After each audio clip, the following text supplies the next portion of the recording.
Namo Vishnupadaya Krishna Prasthaya Bhutale Srimate Bhaktivedanta Swami Iti Namine Namaste Saraswate Deve Gauravani Pracharine Nirvishesha Shunyavadi Paschatya Desatarine Jai Shri Krishna Chaitanya Prabhu Nityananda Shri Advaita Gadadhar Shivasati Gaura Bhakta Vrinda Hare Krishna Krishna Krishna Hare Hare Hare Rama Rama Rama Hare Hare.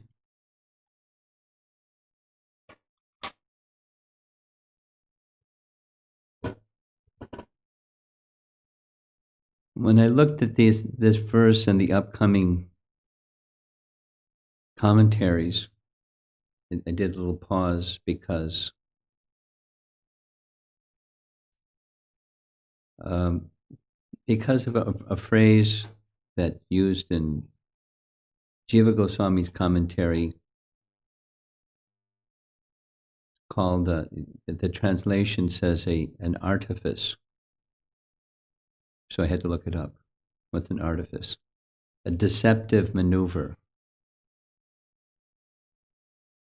So this verse and the next 3 verses are Brahma's deceptive maneuver.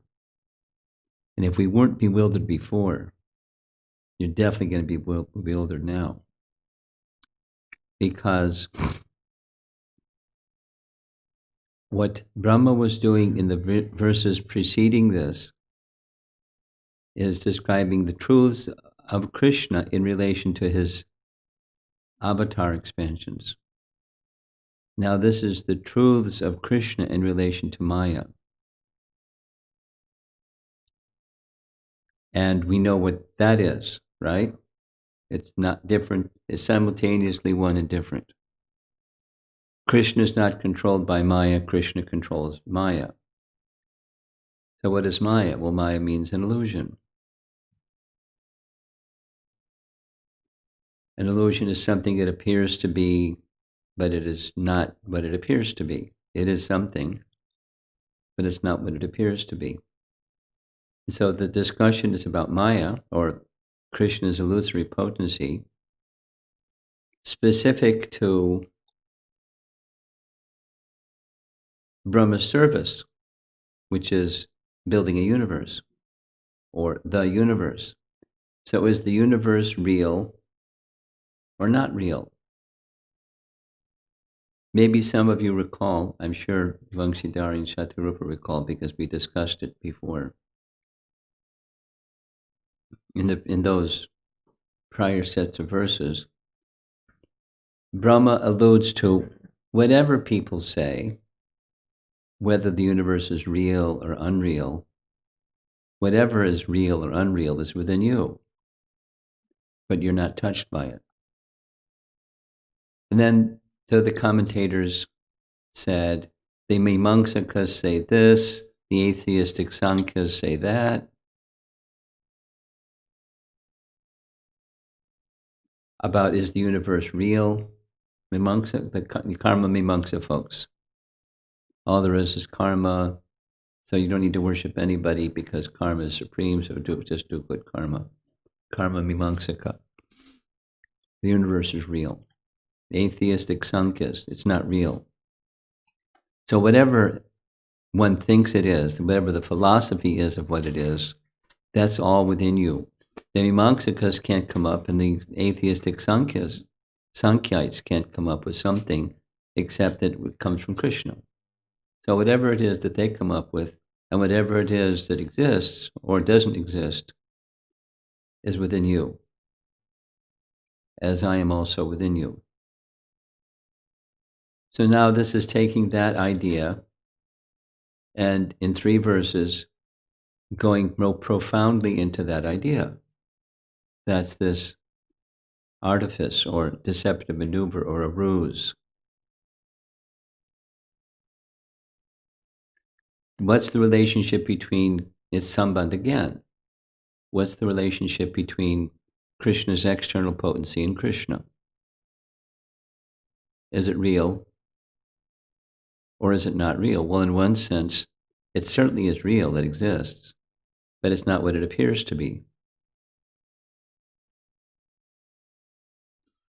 So in this verse, I'll read the verse, text 16. But he's going to be speaking about something that happened back in chapter 8. This is chapter 14. So Krishna is a little older now. He's 5 years old. And back in chapter 8, he was less than 5 years old. He was 3 years old, just beginning his pastimes. And he showed Mother Jasoda the universe within him. So what was that universe that was within him? Was it the real universe? Or was it not the real universe? Was it an illusory universe? And was the relation between that universe that was in Krishna, that he showed to Mother Jasoda, and the universe that was outside? Is the universe outside real or not real? What's reality? He's not spun out. He's using a trick, a ruse, or an artifice, a deceptive maneuver to allude to something that Krishna already did, and apparently it was well known because Brahma just came on the scene and he knew about it, that he showed Mother Jasoda the universe within his mouth. And some parts of this say he showed universes. And in the universes that he saw, maybe we should go back and read what she saw. That's probably a good idea.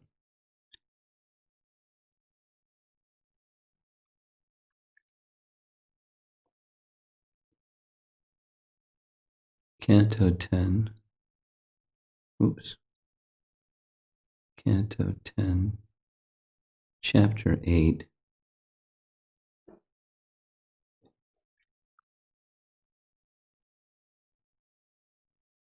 Let's see if this shows what she saw.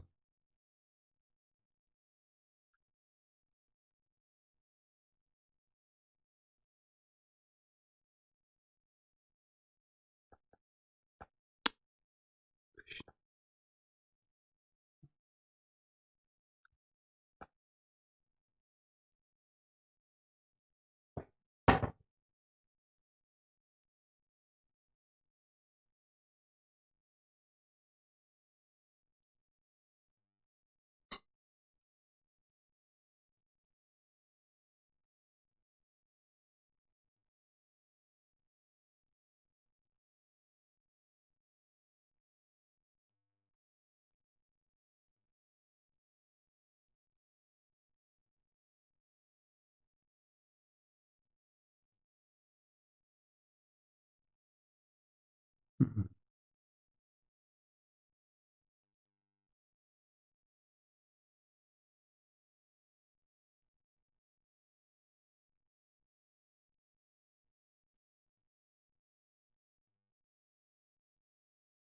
It's a long chapter. Okay, here we go.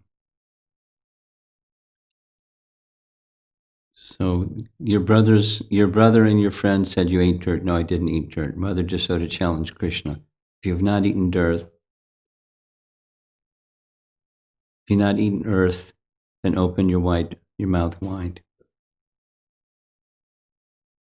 Krishna's opulence was automatically displayed, for Krishna's opulence is never lost at any stage, but is manifest at its proper time. When Krishna opened his mouth wide, by the order of Mother Yashoda, she saw within his mouth all moving and non-moving entities, outer space, and all directions, along with mountains, islands, oceans, surfaces of the earth, the blowing wind, fire, moon, and the stars.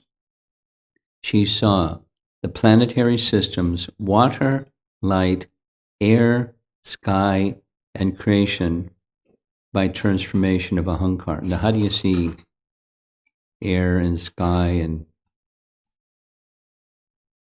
she saw the senses, the mind, and sense perception, and the three qualities, goodness, passion, ignorance. She saw the time allotted for the living entities. She saw natural instinct and the reactions of karma. She saw desires and different varieties of bodies moving and non-moving. Seeing all these aspects of the cosmic manifestation, along with herself and Vrindavan Dham, she became doubtful and fearful of her son's nature. So then she started this internal debate, one after another after another. What was this? And then rejects it and goes on to the next option. She's riding waves of Sanchari Bhav, according to Jiva Goswami's commentary, but that's what she saw. And Brahma is making reference to what she saw.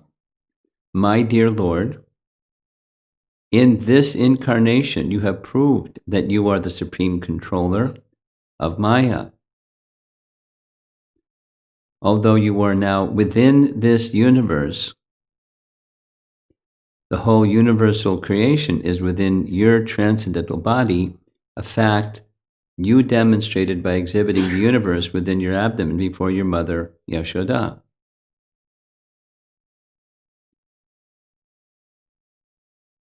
So before he was speaking, I am within you because you're Garbhodakshay Vishnu. Now it's Krishna in his position as the son of Yashoda, and you saw the universe is within you.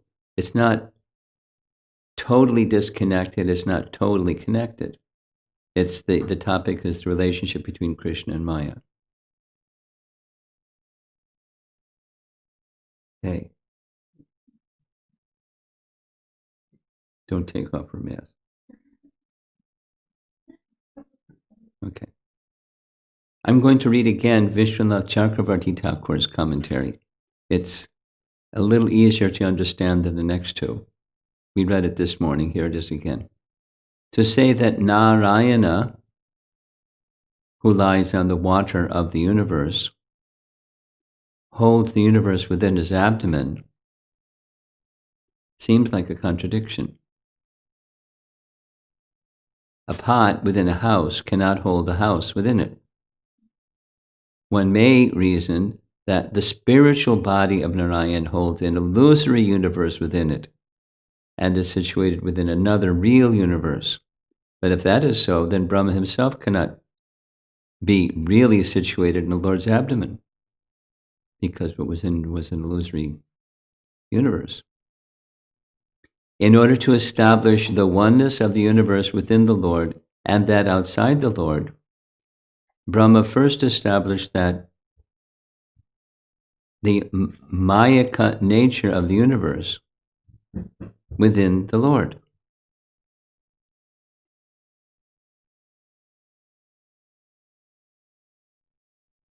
That which was shown to Mother Jasoda, and that which was within the body of Garbhodakshay Vishnu.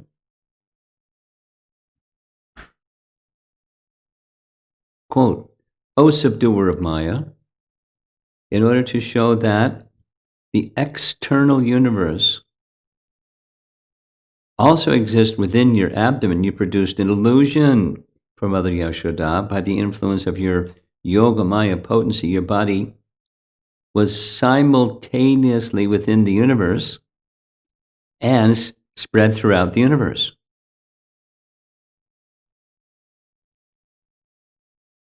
Which is definitely a contradiction. Similarly, though I am within your abdomen, I arose from your abdomen and am situated here. Thus you are still my mother.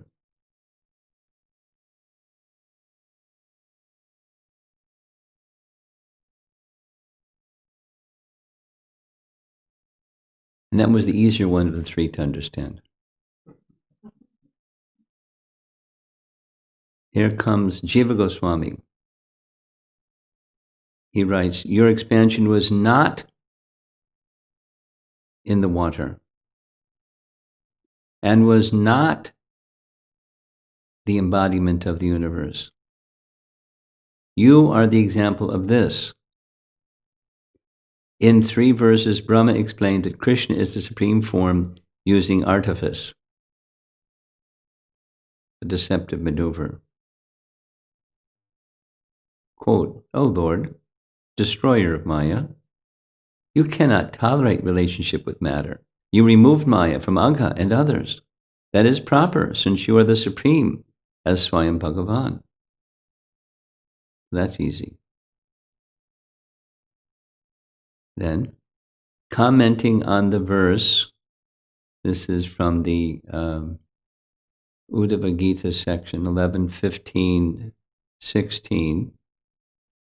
He gives the Sanskrit, Jiva Goswami, Narayane Turiyakye Bhagavat Shabda Shobdite.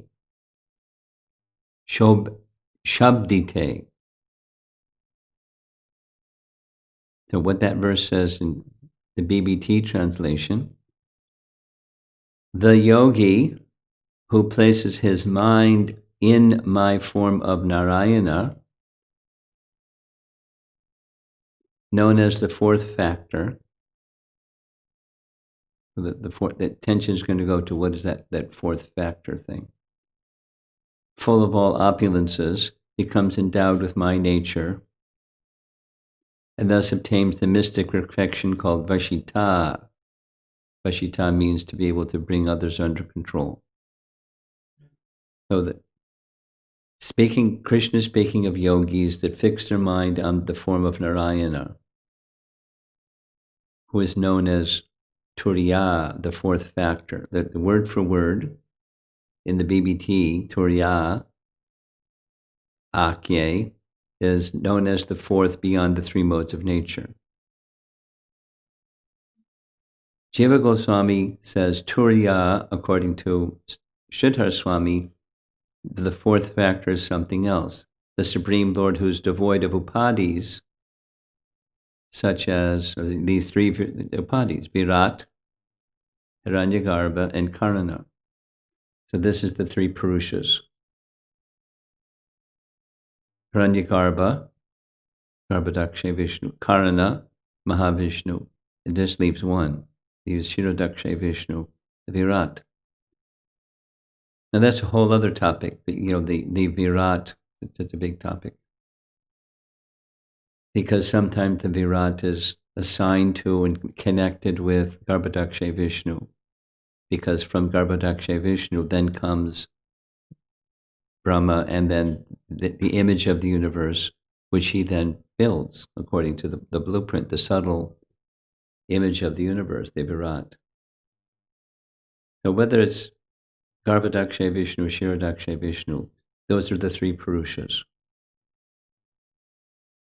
And the three Purushas we heard earlier, you remember the first evening we were here, they're functions or upadis that are not really the essence. The essence of Vishnu is to build the universe through agencies, through the modes of nature, and maintain it and then remove it. It's Vishnu that does those through agencies. So there's this part, that part, this function, that function. So those are upadis, not in the normal way that we think of, upadis, like tall and short and male and female and American and India and black and white and Republican and Democrat and other kinds of upadis. So this is the same term, but when applied to Lord Vishnu, those are functions and thus upadis. And then the Supreme Lord is Turiya. He's in a dimension that's beyond those upadis. That's the reference that he's making. Commenting on this verse, Sridhar Swami says, Turiya, the Supreme Lord, means devoid of upadis, of Virat, Hiranyagarbha, and Karana.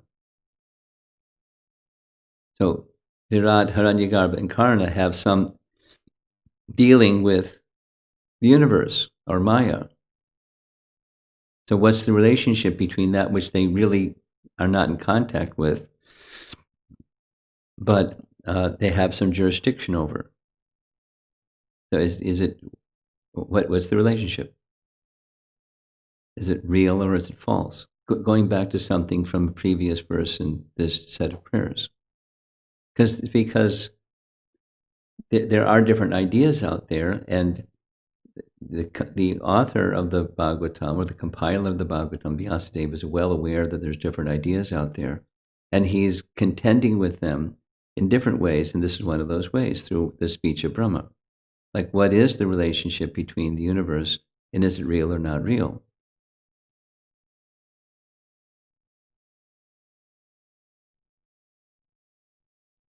Quote, this is the commentary continuing, you revealed your Maya by showing the externally manifested universe to your mother within your abdomen.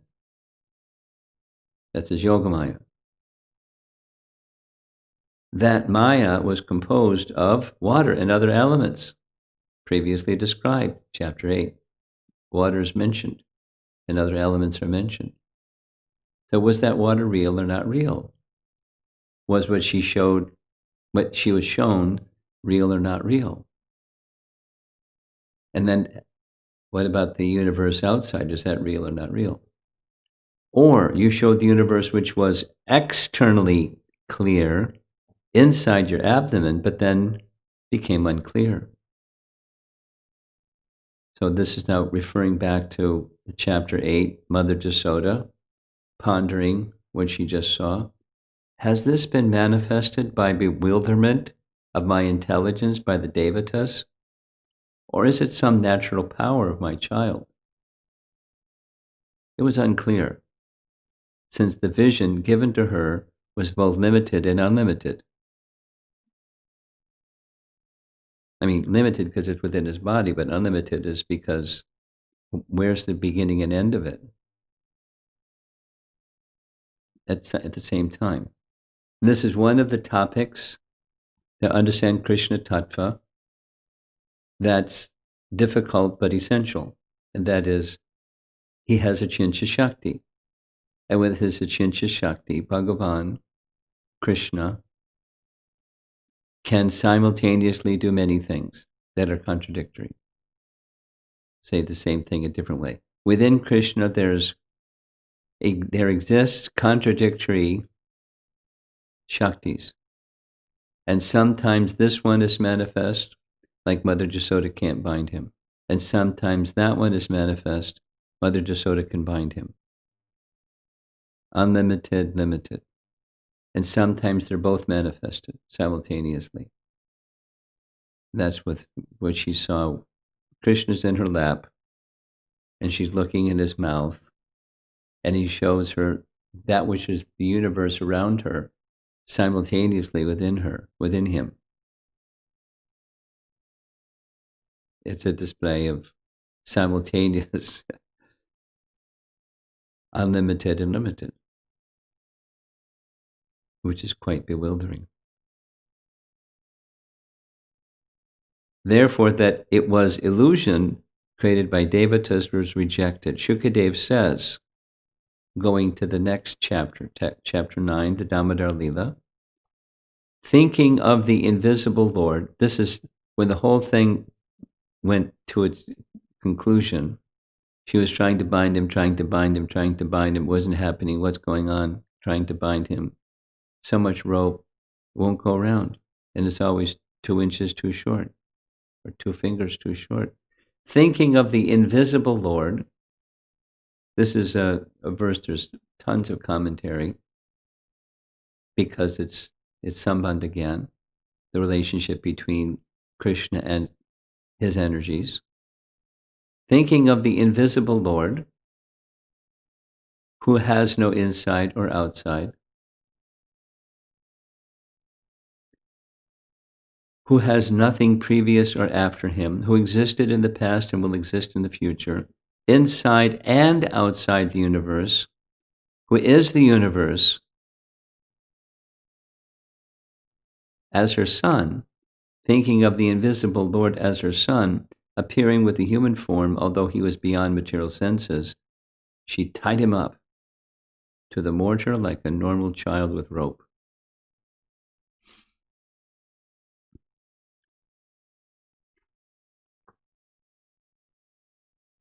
Using logic in this way, now that was chapter 9, to illustrate the illusion that what she saw was an illusion created by the devatas that was rejected. Using logic in this way to decide it was not possible for the universe to be under his shelter. So one was there was a trick of a mystic power of the devatas. I'm too insignificant. Why would the devatas bother to do this with me? So, and then this achintya shakti, simultaneously limited and unlimited, then she reached, because of her affection for Krishna as her son, she also rejected that the universe was under his shelter. Her Vatsalya rasa was so powerful, she rejected that one.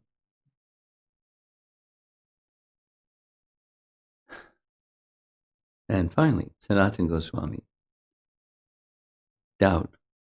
That's a good place to start, right? Just as the water is real, the whole world is real. If that is so, does it not contradict authorized scriptures and perception?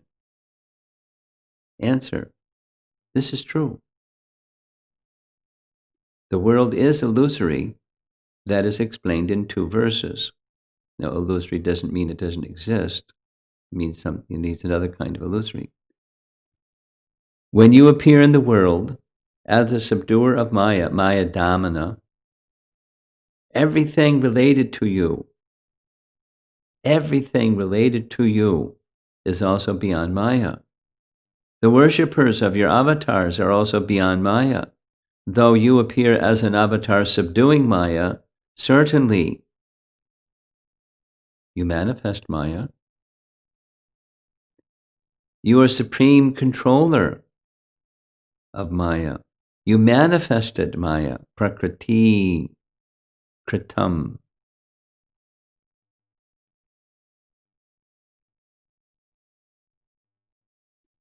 Being highly unsatisfied with his statement, he gives this proof, the above, and then restating it. You manifested even Kritsnasya cha, the whole universe inside yourself. That's the Jasoda Lila.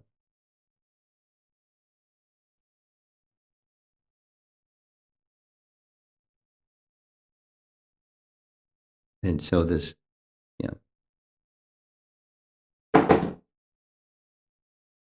The meaning is this, in case you wanted to know. Although Yashoda experienced the world inside Krishna as real, on not seeing it, it seemed false like a dream or a magician's trick. Thus, though the external world existed, she thought it also might be false.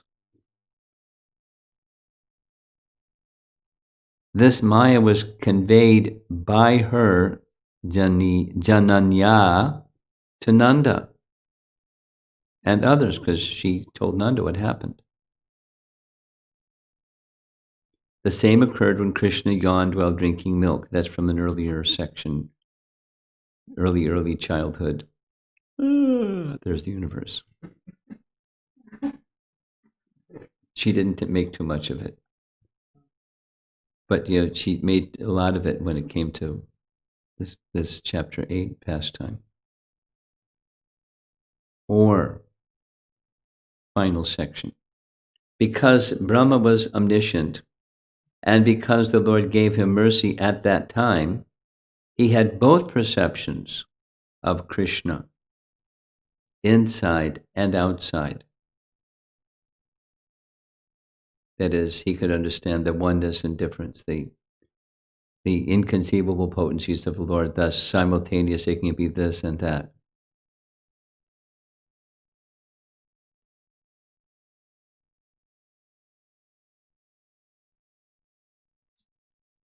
I've heard Badrinarayan Swami say many times, maybe at least 10, 15 times, sitting in front of Prabhupada at a lecture, Prabhupada said, one of the signs of intelligence is to be able to hold two opposite things within the mind at the same time. So the function of the mind is the one or zero function, binary processor function.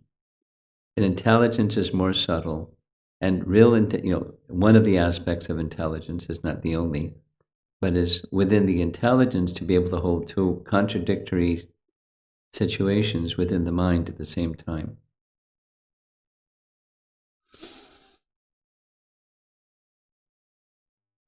The universe is within Krishna, the universe is outside of Krishna at the same time. So because Brahma was very intelligent, omniscient, and because the Lord gave him mercy at that time, he had both perceptions of Krishna, inside and outside. No, Krishna is outside the universe and he's in the universe. The universe is outside all of us and the universe is inside Krishna. You have manifested this Maya by showing yourself inside and outside to your mother, Jananya.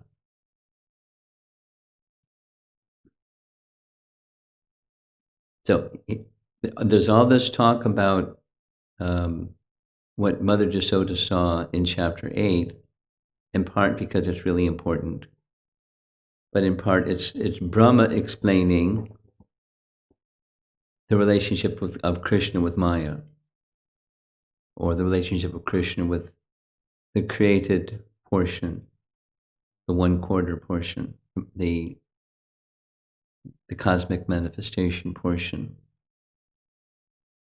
Because the cosmic manifestation portion doesn't touch. The modes of nature don't touch. The elements don't touch.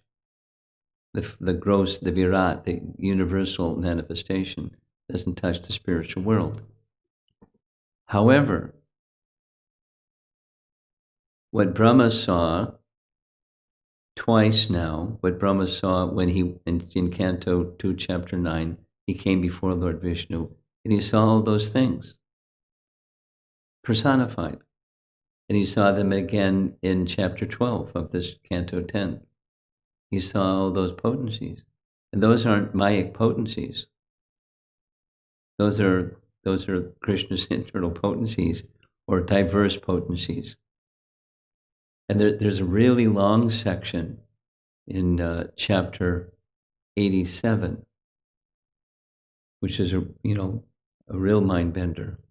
The prayers by the personified Vedas, and those potencies. So, a really simple understanding that we all have is this is a reflection of that. This world is the reflection of the spiritual world, as above, so below. So if there's stuff here, there has to be the spiritual, non-contaminated stuff there. And they're personified. Now, what does personified wind look like, or personified elements look like? But they're there. We'll have to wait to find out what they look like. But they're personified in multiple places. So then what about that the reflection here, or the abhas of the spiritual world, the created realm? What is it? What is the universal form? And that's kind of like a third thing even. Is this the universal form? Or is the universal form a form of Krishna? What is it? Wait till Parama Karuna gets finished with the marathon. He's going to take us for a ride. He's just like, can't wait till the marathon's over to get into it. And it's not an easy subject.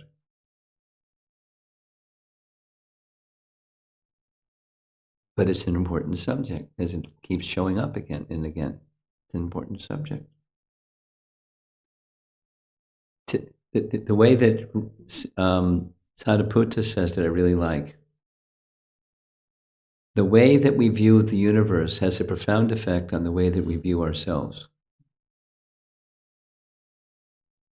That's how he starts his Vedic cosmology, mysteries of the sacred universe, narration. The way that we view the universe has a profound effect on how we view ourselves. And if we can't, so say it differently, if we don't understand the world around us, how are we going to understand the transcendental world? How are we going to understand the form of Krishna? So he's giving us a picture of how he views the world around us and Krishna's relationship with it. And it's a little intricate. It's not easy to understand. It's kind of easy just to stop at, well, there's simultaneously one and different, period. Next. So how does that play out? So, so now it's Krishna's pastimes, and he's showing what he's showing. He's showing to Mother Jasoda, he's showing, and Brahma is appreciating what does it mean, what he just did. There is a relationship between what he showed, that's Maya under his control, and at his will he can show. And at his will he can withdraw what he shows. He did the same thing in chapter 12, 2 chapters ago. He showed and then he withdrew it. To Mother Jasoda, he showed and then he withdrew it. Now, how it affected Mother Jasoda was different than how it affects Brahma. And that came up in the discussions this morning. Sri Radhika was appreciating, our rasa, or our relationship with Krishna, has a lot to do with the prayers that we offer. He's offering prayers. And he is not the same as Mother Jasoda. And Shukadeva Goswami, who's narrating about both, is not the same as either one of them. They were all individual. So we appreciate the way that we appreciate because of our relationship with Krishna and our capacity and what Krishna discloses to us.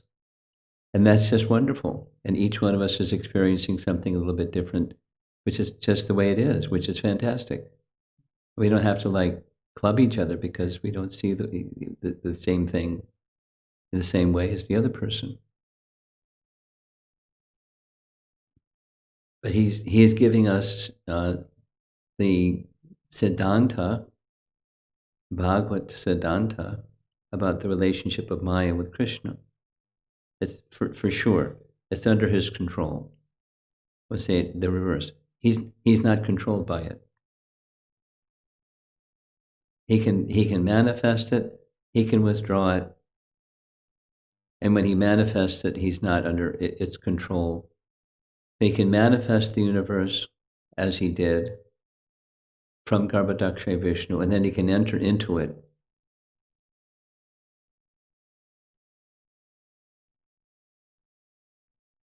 There's a place in Canto 2, and there's a place in Canto 11 where the metaphor of a spider is used. You familiar with that metaphor, Sri Rupa? Here's Jiva Goswami's take on that metaphor in the Sandarbhas. I think it's Bhagavad Sandarbha.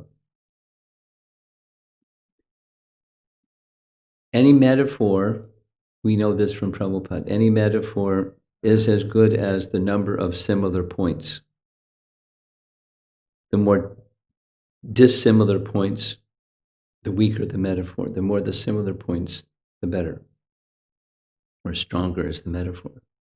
But the weakness of this metaphor is that the spider has to eat something to make the web, to make the thing come out of the saliva to make the web, and then it ingests it again after some time. Removes the web. But Krishna doesn't have to eat anything. Or the potencies are self-manifesting. But the point of similarity is the spider makes the web and moves about the web. From within Krishna, from his own potencies, the universe is created.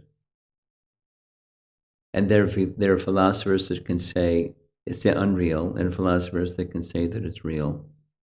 And, as Vaishnavas say it a little different than both of them. It exists, but it's temporary. And it's the Shakti, it's Krishna's Shakti that's under his control. And he manifests it, stays for some time, undergoes some changes, and he withdraws it. And he is the capital S soul of the universe, as Sarvadakshay Vishnu and Shiradakshay Vishnu. And they don't leave when the soul leaves the body, the body disintegrates and goes back to the elements. But Krishna just pulls the plug in the form of time energy, because that's also him or his. And when the time energy is withdrawn, the energies go back, they dissolve. They go back to their elemental state. They go back to Pradhan state. They're activated, animated by his time energy and his other potencies. And then, the whole thing, the whole show moves. And it stays for some time, transforms, and then is withdrawn, including Brahma himself, the one that builds it. So the relationship is that it's his energy. This is our Vaishnava understanding. It's his energy, but its orientation or its configuration is temporary. The energy is eternal, the configuration is temporary. Always changing. And then comes to rest at some time. So I'll end with this, just say it once again. What Brahma is doing in these prayers, 2 or 3 verses, he's giving not a super detailed, but he's giving a picture of the relationship between Krishna and Maya. His illusory potency, his temporary potency, and now you see it, now you don't potency, the material one.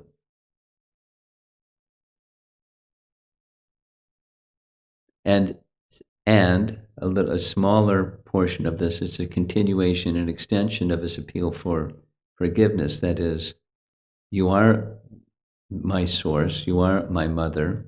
All of everything that exists here, where we are right here, in the universe, is your energy. We are within your energy, and this energy originates from you, so it's within you. So you're my mother, please forgive me.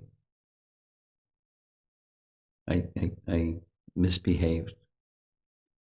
I kicked. And so please just excuse me for that. It's a philosophical basis for his appealing for being excused. The relationship, based upon the relationship of the jiva and the source of the jivas and the source of prakriti. And the time energy is mixed in there as well.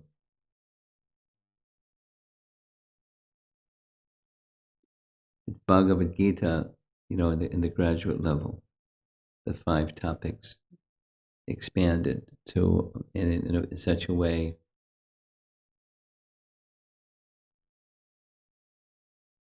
I came across this very nice understanding at the conclusion of Vishwanath Chakravarti Thakur's commentary of the entire Bhagavatam. He gives this pronouncement. It's kind of obvious, but the only way to understand this literature, this text, this commentary, is through bhakti. And to get bhakti, one requires the mercy of the spiritual master. So I've gotten my understanding through the mercy of my spiritual master and through the medium of bhakti. My readers will also be able to understand it only through the medium of bhakti. So, if we hook ourselves up to a bhakti meter, we may not register at 10. And therefore, we may be using some other faculties, like, the Gyan capacity, the empiric speculation capacity, because that's how we're used to using that one a whole lot. And it doesn't work. It's not like what's being said, and even for that matter, why is it being said? Because we're missing the bhakti factor isn't as strong. I'm repeating something that I said earlier, but the benefit, even if we don't understand it fully, no problem.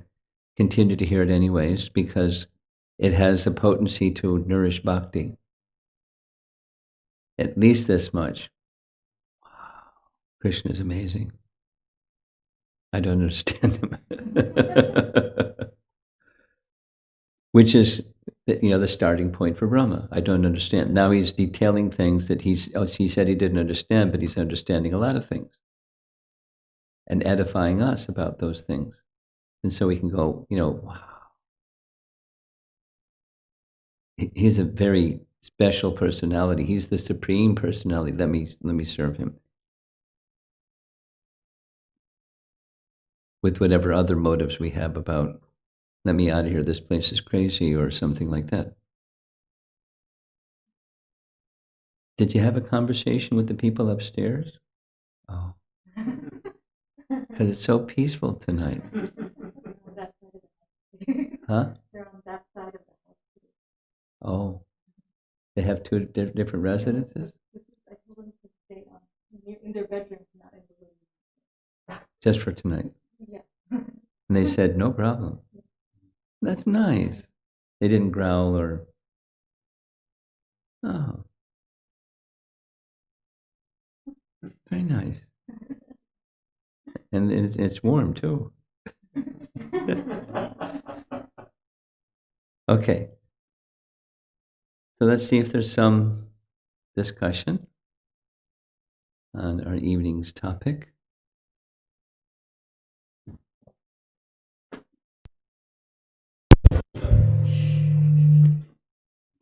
No, it's okay. He's good. So the first,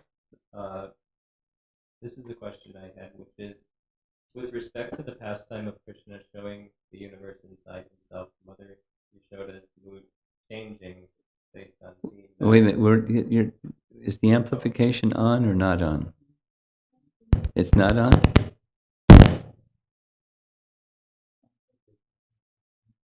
Yes, it's definitely making some noise. So let's try again and see what happens. This one is working fine. That one doesn't seem to be working fine. Krishna? Just speak a bit and we'll see what happens. With respect to the pastime of Krishna showing the universe inside himself, Mother Yashoda's mood changing. Yes. And Krishna restoring it with Yoga Maya. Yes. Could you clarify how that relates to free will, since in that pastime it seems like Krishna is influencing the dynamic of that relationship? Oh yeah, he's definitely. So the free will question, we not threadbare, but we discussed it a whole lot in Naperville because somebody had they had a doubt about it.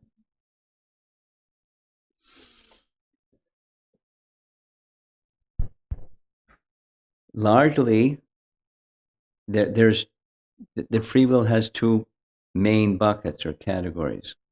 One is I choose with my free will to direct my attention and my tendency for affection and love and so forth, eagerness for knowing things towards Krishna. And the other is away from Krishna. And then within those two buckets, there's ranges.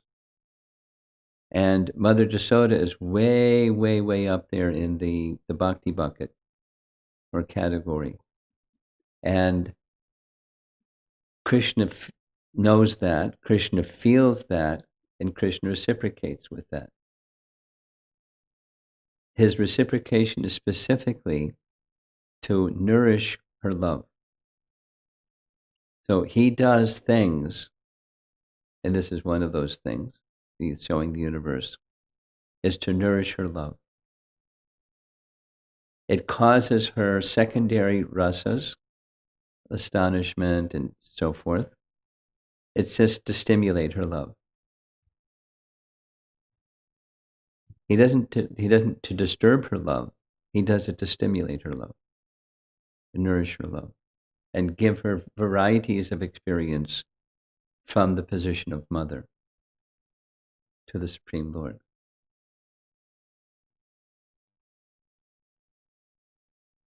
It's not against her free will.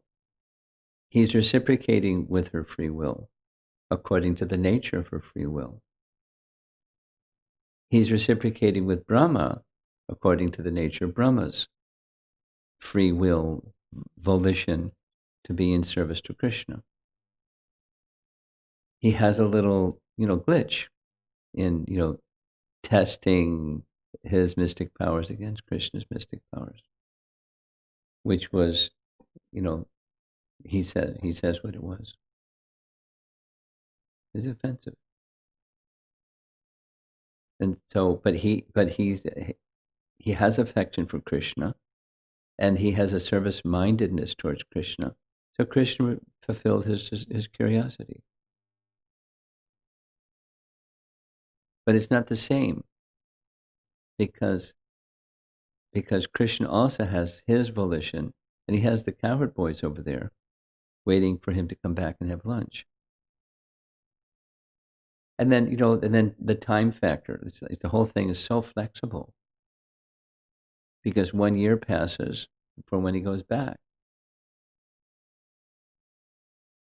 That's also to nourish, it's on the free will topic, to nourish the free will of the mothers of the cowherd boyfriends and the cows that have their calves, that they want Krishna as their calf and Krishna as their son. So he's reciprocating. And it's all a grand orchestration. And Brahma doesn't know exactly, Krishna's been very kind, he's engaged me in his pastime so he could show himself as the son of all the cowherd women. The question, the focus of the question, as far as I heard, is on free will. Is there free will happening here or not? It definitely is happening. And free will means there's this reciprocation. We're dependent. This was the doubt in Naperville. If we're dependent, then where's free will? We're dependent at all times. We're never independent. Mother Soda's not independent. And we're down here in, Chicagoland. We're not independent. So choose your dependence. Does that mean if I'm choosing that free will? There's free will within the dependence. This dependence, that dependence. There's what was reciprocated with Brahma, what's reciprocated in Mother Yasoda is quite different. And their experience is different. And it's touching their heart differently because of their relationship with Krishna, which is their free will. And we have that freedom also.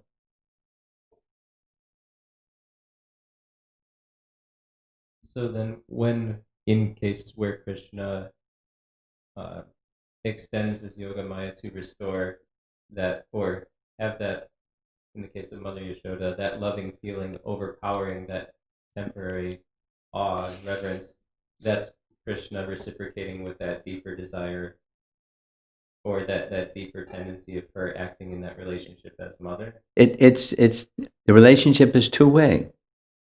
It's not just Krishna again covered her with yoga maya so she forgot. Krishna expanded his yoga maya to show him what she saw. He's the controller of maya. But it wasn't awe and veneration. She didn't go to awe and veneration. She went to astonishment. And then she went to like 6 other things. We discussed it in detail. 6 other things. Maybe this, maybe that. And it's just, Jiva Goswami's commentary describes this as this particular Sanchari Bhav. She left that one, it's just the waves rising and that subsiding and another wave rising and that subsiding and another. She's just riding on the waves of Bhakti Rasa and her Vatsalya Bhakti Rasa. And he just intensified everything. And then it became, more calm. And she went on with, telling Nanda, you know what happened? And I don't know if it was real or not real. And so that was nourishing his bhakti rasa. They didn't so much, they could have gotten into like, who is this boy anyways? And they would do that sometimes, but it would just nourish their parental affection, and then they would leave it. And in any case, he's hungry. And they'd get on with, it's the rasa was being nourished. It didn't at all change the rasa. It just nourished the rasa, and then they flowed on to the next and the next and the next. Thank you for that clarification, Maharaj. The next question is from Sri Radhika Mataji. She has 2 questions. The first one is, you explained that it is not necessary that the Lord Brahma of Canto 2 and Canto 10 are the same personality. Yeah, we talked about that this morning.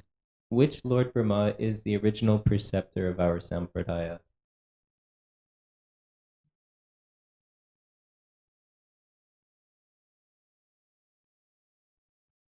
I don't know if that's identified.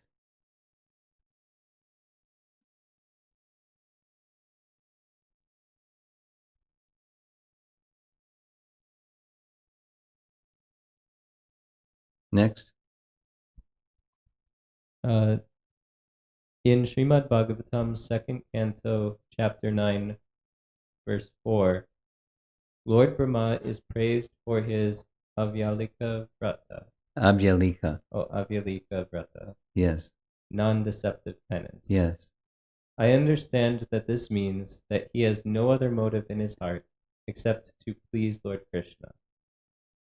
Here, in the section of verses that you are currently discussing, Lord Brahma has an interest in his heart, to be forgiven, not from the reaction to his misdeed, but from forgetfulness of his relationship with Lord Krishna.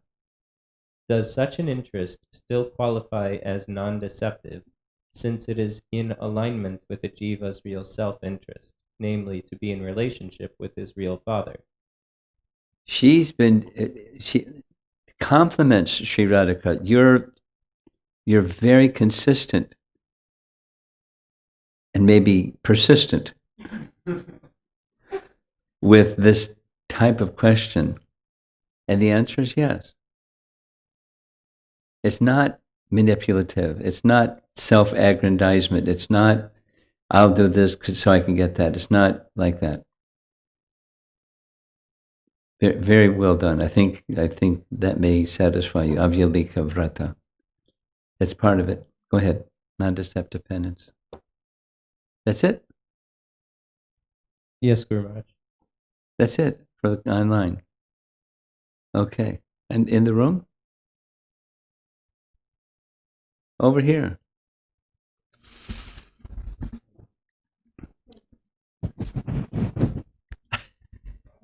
We all live in the same building. Well, see, the real thing is, it's that smell of alcohol.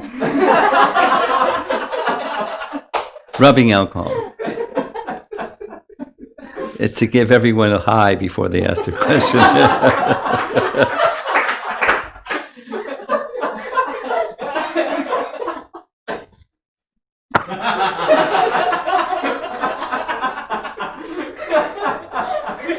Smell it. It's alcohol.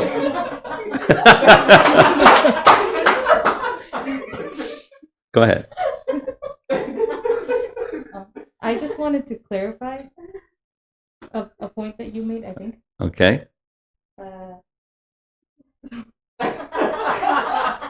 Alcohol really make you high?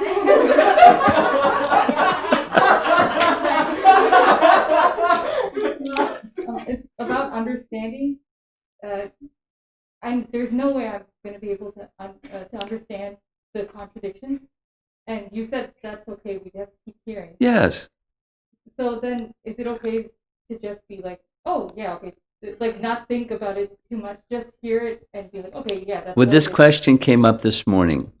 I forget who asked the question. It was at some point. I'm losing track of time. Is it important to have an inquisitive spirit? Yes. Brahma Jigyasa is human. Now, supposing your disposition, inclination, the gift that Krishna has endowed you with, doesn't include understanding these things the way someone else has the inclination to understand these things, or the empowerment, the gift to understand these things. Are you? Where does that place you? Are you less qualified, or you're just different? But let's take this nice example. You know, the classic one, the Brahmin in Sri Rangam, and he says his understanding was the conclusion. Krishna is so loving towards Arjuna, he becomes his chariot driver. So the details of these things, should you be quite satisfied not having an inquisitive spirit to understand these things, because it's just not in my bandwidth to understand these things. I'm not a big intellectual person. I'm not a big analytical type of person.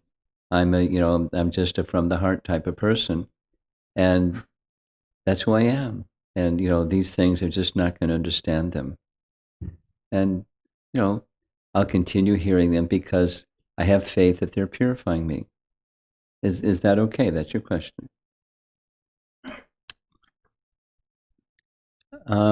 It's okay. At the same time, it's better than okay to have an inquisitive spirit. A little example of this that comes to mind. You've been to the Mayapur Yatras, right? Remember going to Champahati? Champahati? You don't remember it? I remember the name. There's a really tall Gaur Gadadhar deity that Bhaktisiddhanta found in a shed somewhere long ago, and because one of his devotees at that time was crestfallen, Lord Chaitanya was going to take sannyas, so he manifested these deities for him, and he worshipped them. So, it is called Champahati because there were champak trees, and there's a place where in the marketplace, Champahati, like Namahata, the marketplace for champak flowers. So that's how it got its name. There was a pujari, when Bhaktisiddhanta found these deities, he had like clairvoyance or a gift from Krishna to find where they were. Vaninath Vasu, I think, was the name. One of the Lord Chaitanya's associates, he manifested these deities for him, and over the generations they were lost. Bhaktisiddhanta found them. They're in a shed, or neglected, and had them restored. And so he gave this teenage boy Brahminical initiation and told him for his life to worship those deities. So when we went there, that particular Brahma, we still at Naistika Brahmachari, who was, in his 80s, disciple of Bhaktisiddhanta, still worshiping the deity his whole life, as he was told. And he didn't speak English, but he was a celebrity in the area amongst the Gaudiya Vaishnavas. And every day he would read the passage and meditate on the passage of Lord Nityananda breaking the danda of Chaitanya Mahaprabhu into three and throwing it into the river, Manganadi River. So he had bhakti. You could feel it. Just he couldn't speak English and I couldn't speak Bengali. he had to, he's very, very deep in bhakti. So he didn't understand all these things. His meditation was the relationship between Lord Nityananda and Lord Chaitanya, and his love for him, and how he manifested this in some of this particular pastime. It's not like that's the only thing in their pastime, or the only thing in their relationship, but it was profound for him. So it was a daily meditation for, 50 years. He was deeply absorbed, and he would not likely have a capacity to speak on these topics with some deep realization, because he had another absorption. But his absorption led him to Gaur-Nitai. But the deities were, if I can't remember, Gaur-Gadadhar.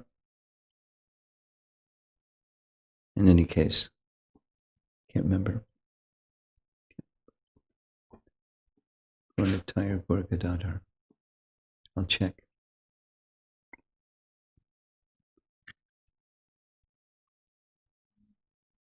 But I can't imagine that same personality hearing these kinds of discussions, in his language, and falling asleep or tuning out or getting restless or something. It would nourish his bhakti in a different way.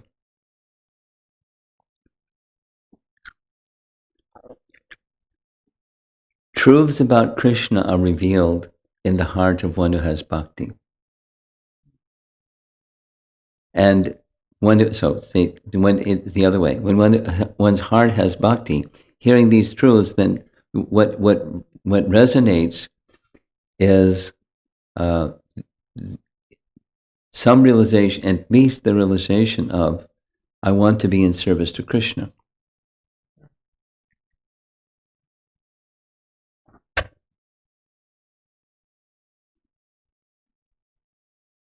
In the chapter that follows the Govardhan Leela,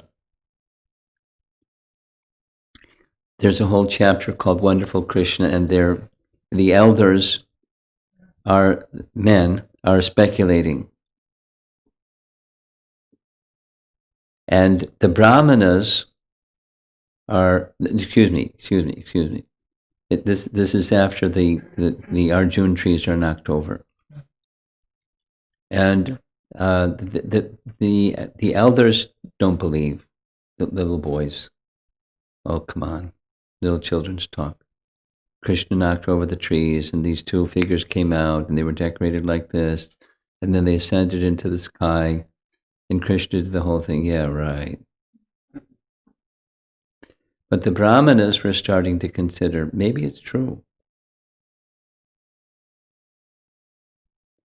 Because it was said by Gargamuni that they're Brahmanas, and Gargamuni's a Brahmana, they have great faith in him. He'll have powers like Narayan, so maybe it's his powers, he did all this. But the others were thinking, it's there wasn't a big wind to knock over the trees, so it must be just the pious activities of Nanda Maharaj somehow rescued the child from not having the trees fall on him. It's like, that's as far as they can get. So different persons are going to process things, and you are one of the different persons who are going to process things in different ways. But it's how wonderful is Krishna is the essence, and the details of how wonderful is Krishna is going to strike different persons' hearts in different ways.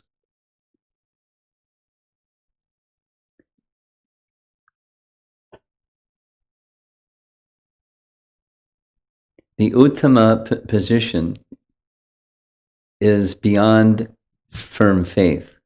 The Uttama Adhikari position is they have scriptural references. So even if you don't understand everything, growing from the Madhyama to the Uttama position, there's deep faith in the scriptures and recollection of the scripture,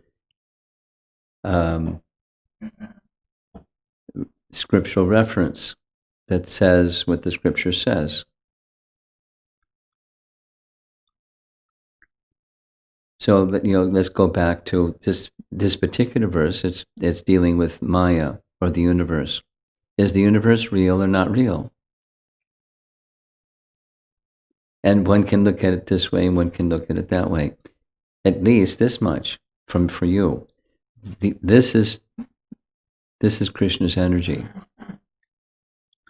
And let me relate to it that way. Because if I don't relate to it that way, I relate to it some other way. It's mine. Or somebody may think it's theirs, but I want to make it mine. It's just, the conditioned tendency of fruitive activity is very strong. So recognizing that it is Krishna's, and the philosophical basis for it is Krishna's, is not just a sentiment, because sentiment can get blown by the wind.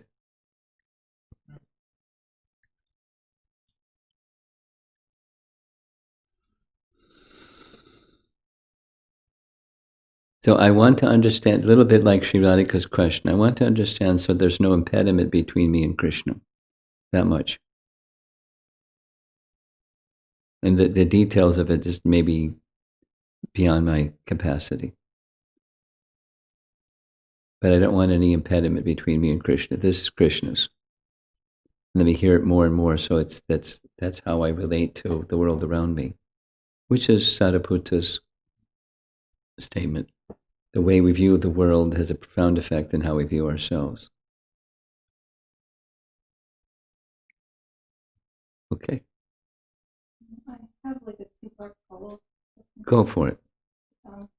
When Arjuna saw the universal form, Is the button on? I didn't finish. Yeah. Green.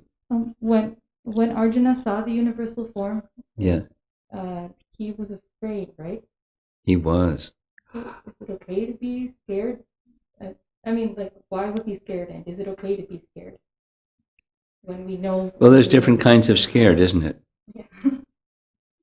And the scared because of forgetfulness of Krishna, that's not good.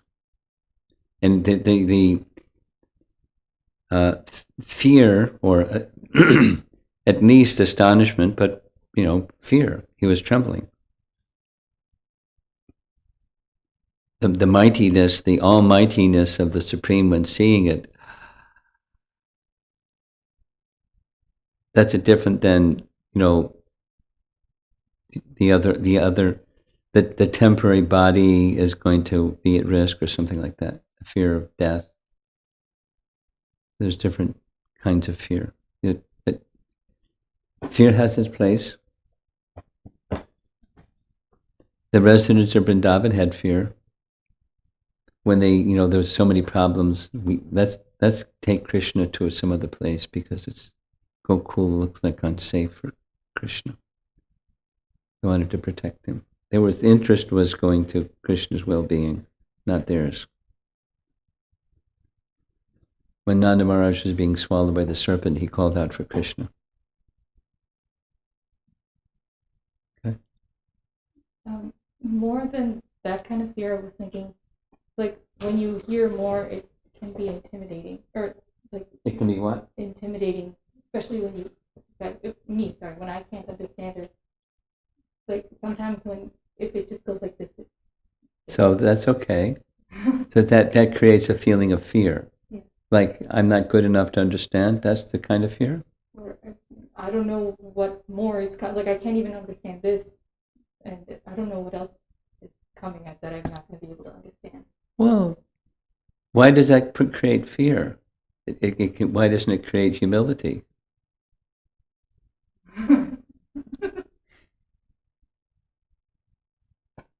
It's not a contest, win-lose.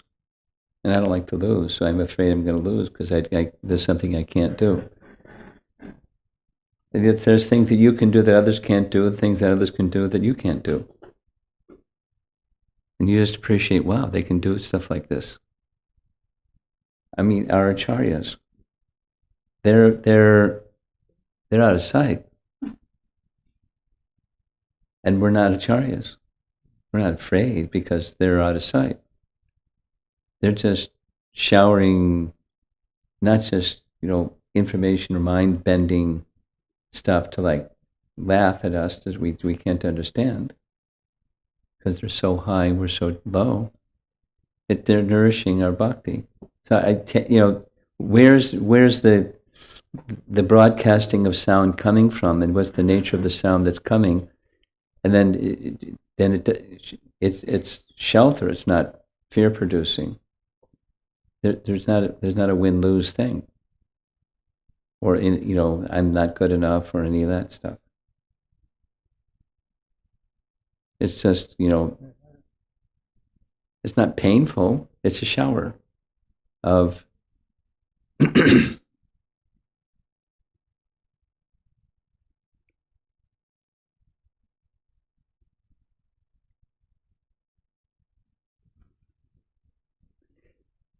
Bhagavatam is meant. Step back. The Bhagavatam is meant to nourish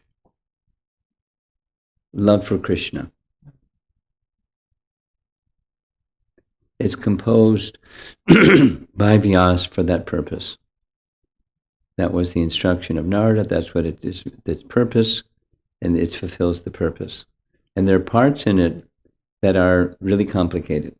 I mean, the process of creation, the whole Sankhya philosophy, universal form. But the purpose is not intimidation or creating fear. The purpose is to nourish bhakti. And if there are parts of that I just can't grasp, that's okay. It's not designed to create fear. Oh, you're inferior. It's part of the whole tattva of Krishna. There's 10 topics, and not just one. So there's things in there that's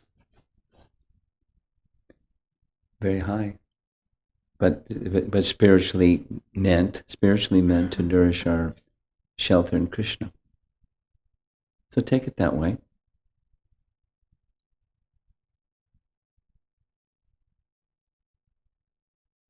Not if fear continues, then you better. I would recommend. Where's this fear? What am I afraid of? Where's it connected to inside there? You're not being judged. You're not being asked to pass an exam or something, or speak on the philosophy, and then people laugh at you because you don't understand it. There's no humiliation. There's no judgment of you. It's meant for nourishment, and it's I like other kinds of nourishment more than that one. Okay. Then comes the prior question. Is it important that I can just like smile and say, I don't understand it, but I know it's purifying? Is that good enough? Well, it's good to also just try to understand it. But you want to grow bhakti, and as bhakti grows from other things that do nourish that bhakti more than this, then that bhakti will allow you to understand things that today you can't understand. It's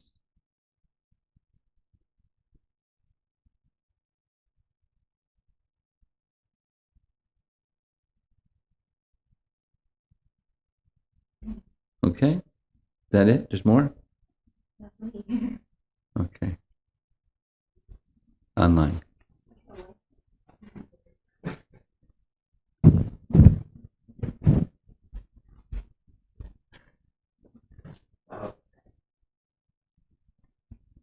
This question is from Govinda Mohini Mataji, who writes, devotees by nature are very kind. For little service, they give lots of appreciation, encouragement, and when I hear that, I can feel this pride entering like an unwanted guest. Ah. How to stay protected from such unwanted guests? Lock the door. Or starve them. That's one way to get unwanted guests to leave, is you don't feed them. It's a very practical principle about pride. You just don't feed it. And another is, if there's some credit that's come to you, some recognition, appreciation, you pass it on. You just, that's protection. It's not meant for you, it's meant for those who have helped you in the bhakti process. Credit goes to them. If there's some mistake, I'll take responsibility. If there's some credit, it goes to them. Now, learning that culture or grace,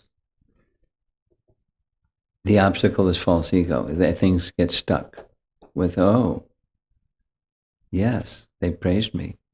Or, wait a minute, I didn't get recognition. I'm feeling, neglected. So praise goes to Krishna.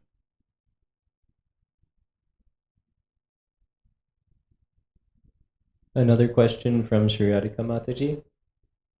She writes, I want to confirm my understanding of your response to Atulya Mataji's question this morning. You mentioned that the impact of even a demon's actions or antagonism could be to give pleasure or rasa to Lord Krishna. No, that's not what I said. What I said was, the criterion for bhakti is not simply that Krishna is pleased. Because, for example, Krishna may be pleased by combat with demons, where his intention is not to please Krishna. Krishna may enjoy chivalrous rasa. So it's insufficient, it's inadequate to say bhakti means Krishna is pleased. Rather, what's adequate is, what's the intention? For demons, that's not their intention. Let me try to kill Krishna because it'll give him pleasure by defeating me. The intention of pleasing Krishna is the essence. So, and I don't know if this changes anything, but there's more. Okay, read the more. So she writes, so the difference between a demoniac tendency versus a devotee is the intent behind the action. Yes. I'm struggling with how this seems to minimize the impact of the actions. No. Why? I know in ordinary mortal-to-mortal interactions, both intent and impact are important. Yes. I would think that this is the same in our relationship with Lord Krishna. However, having mixed intentions and not being very refined, it's very hard to refine our impact. Well, the good news is, on the receiving end, Krishna is very kind.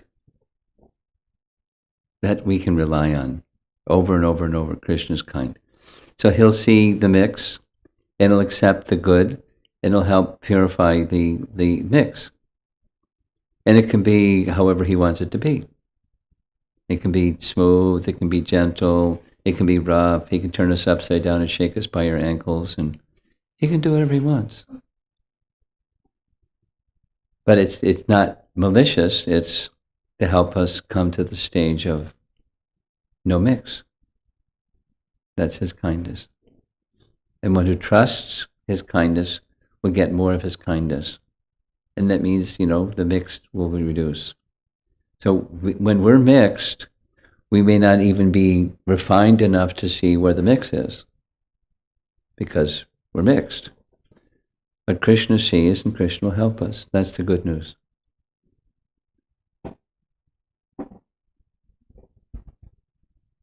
This is a question from an anonymous attendee who writes, what is the difference between acting out of guilt and acting out of humility when asking forgiveness?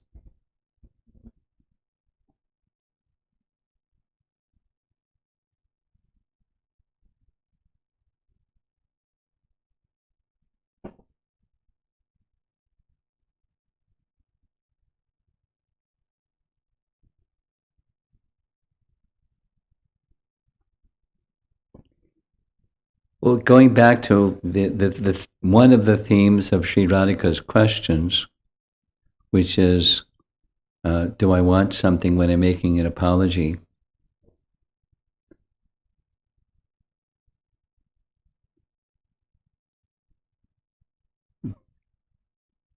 Guilt, feeling of guilt, can be, in perfect alignment with humility, and it might not be also. The guilt is, I'm going to get a reprimand. I know I'm going to get a reprimand, and that's why I'm feeling guilty. I deserve a reprimand or getting spanked or something. And I want to be relieved of the reprimand. So it can be in alignment or not. That's the short answer. What's the difference is, what's in it for me, consciousness.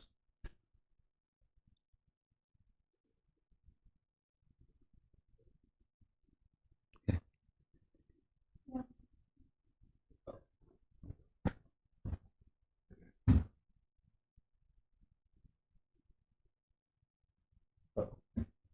Giri Varadari Prabhu writes, Hare Krishna Maharaj, did Mother Yashoda have desire at any time to see the Virat Rupa? No.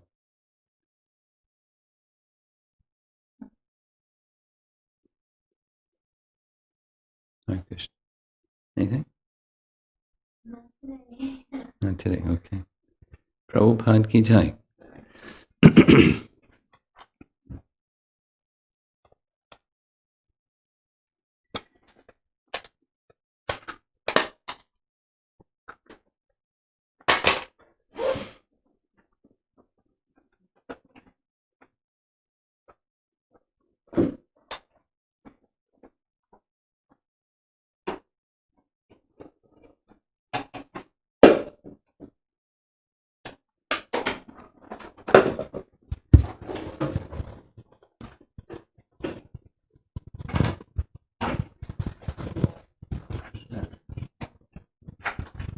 Oh, 2 calendars. Oh, yeah. Well, I have the TOVP one. Put it down. And I've got another calendar. Try to find another wall to put it on. Can I have some wipes? One wipe.